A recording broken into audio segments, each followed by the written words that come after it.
lehengoan ezin izan genuen Manchesterreko partida ikusi, eta gaur enkargatu egin genituen entradak jasotzera gatoz, eta gogo askorekin ikusiko dugu partidua, eta habe irabaztea lortzen dugun. Gaur etorri naiz Anoetara, sarrerak erostera, biharko partidua Manchesterren kontra, eta niretzat eta hiru anaientzat sarrerak erosi ditut.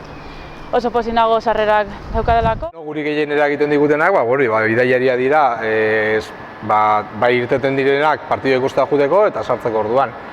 Biharko partiduakin ikusita, ni pentsatzen dut bidaiariak asko izango direla, asko torreko direla.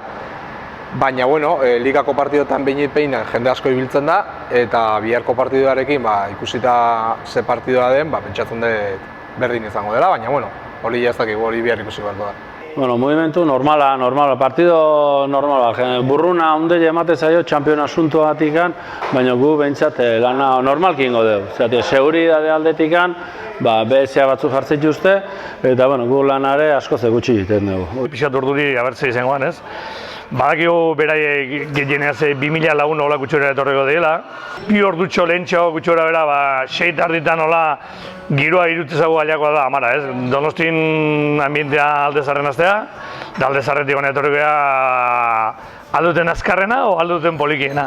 Emaitza nik desioko nuena, igual 4 eta 8 bat gustatuko litzaidake. Espero dut irabaztea, 2-0 edo horrelako zerbait, ondo jokatzen jarraitzen badu.